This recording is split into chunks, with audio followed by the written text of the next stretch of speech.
I have been every voice. You are the chosen one! Anakin! This is where the fun begins. Inside your head.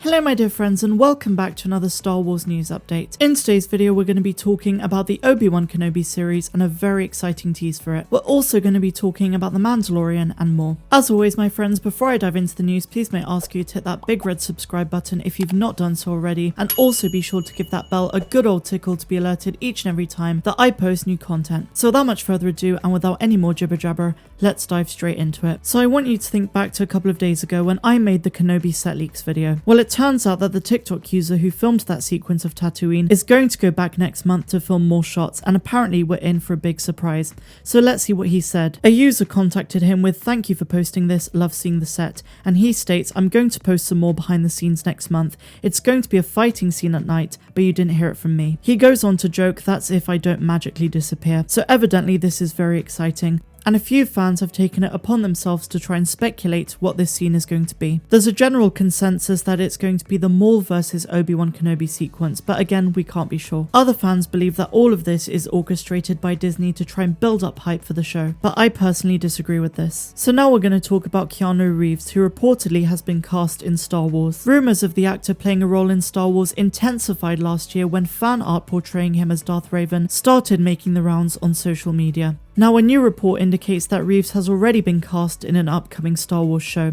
but not as the former Jedi Knight Revan. Instead, he's reportedly going to be playing a new character we haven't seen before. Now, I know a lot of people here probably don't like the idea of A-list actors playing in Star Wars, and I also agree with this. At the same time, I'm not going to judge an actor and the character he plays when we haven't even seen him yet. So next up, we have a rumour that the Mandalorian universe is reportedly bringing back more dead characters. The return of Boba Fett was one of the most talked about elements of The Mandalorian Season 2. As the fan favourite bounty hunter had not been seen in adult form in live action since 1983. To pull off his grand return to Star Wars, Lucasfilm dusted off an old idea from the Legends universe and revealed to us that Boba Fett had survived his trip into the jaws of the Sarlacc beast. It seems as though Lucasfilm want to do this with more characters who seemingly died but didn't actually. So while we don't know which specific characters could be making their way back, one tipster is saying that Lucasfilm has plans to bring back other dead characters in The Mandalorian.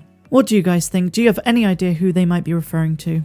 So finally guys, we're going to be talking about Anakin Skywalker and C-3PO. So Star Wars has just revealed to us exactly why Anakin built C-3PO. One of the great mysteries of the prequel trilogy, specifically to do with the Phantom Menace, is why did young Anakin build a droid like C-3PO? When George Lucas announced the launch of the prequel trilogy in 1991, it was clear he envisioned it as the origin story of Anakin. To the surprise of viewers though, Star Wars Episode 1 The Phantom Menace also turned out to be the origin of C-3PO, who is also revealed to have been created by the slave boy from Tatooine. It seems that when C-3PO thanked his maker in the original trilogy, he was actually talking about young Annie. Anakin had always wanted to create a droid for his mother, but this raised a curious question. Why had he chosen to construct a protocol droid who, as we know, was loaded with over 6 million forms of communication?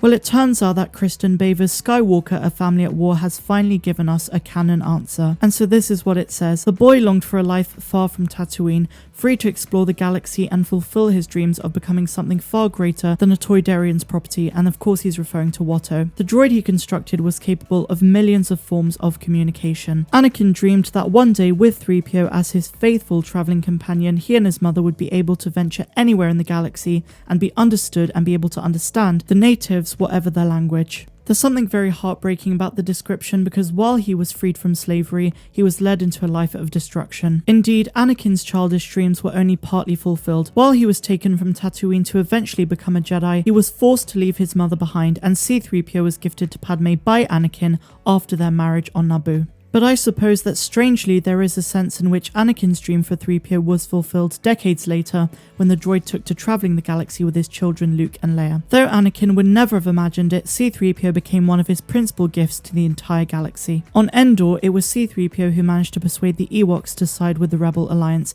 and without their involvement, the shield protecting the second Death Star would have never been activated. And without 3PO, Rey and her friends would never have recognised the language of the ancient Sith, which ultimately led them to Exegol. So what do you guys think of all of this? That's not all I have for you because I want to talk more in depth about protocol droids. If you are an OG fan of my channel, you'll know that droids are my favourite aspect of Star Wars. And you'll also know that I grew up with the prequel trilogy. One of my favourite droids of all time is the very much forgotten and underrated TC-14. And we first saw her in The Phantom Menace, and you'll also know her from the LEGO game. The origins of protocol droids go back to 4000 BBY, around the time of the Great Sith War and the Jedi Civil War. These droids were frequently engineered with certain situational and behavioural shifts set to occur whenever another design generation was reached.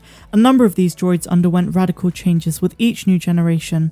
For example, a C7 model droid supplanted the C6 variety. Each numeric jump in sequence could have had wide-ranging changes in functionality and also temperament during that historical period. Ultimately, though, protocol droids were programmed mostly for etiquette and were often used as translators between sentience or between sentience and computers. While C-3PO was very humanoid-like, not all of them were, and it's because he was part of the 3PO series. So that, my friends, is why Anakin built C-3PO and a brief little history of protocol droids in general. What do you think of today's video? Let me know all of your thoughts in the comments down below. I'm Star Wars Meg, wishing you all a phenomenal rest of the day, no matter where you dwell in the galaxy.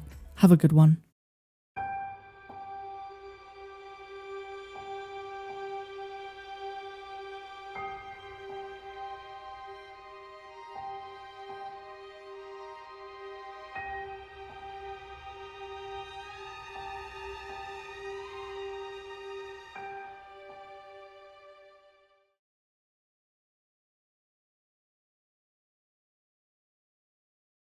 Luke, help me take this mask off.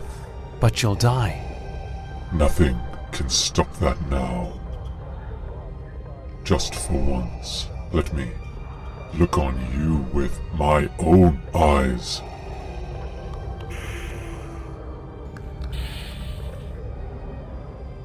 Now, go, my son.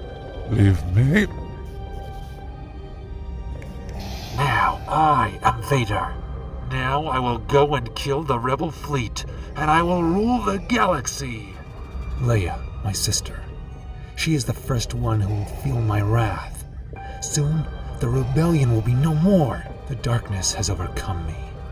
The temptation overwhelms me. Father, I will finish what you started, but you were weak. Anakin lives, but so does Vader. I am the new Dark Lord, and soon the galaxy will be mine.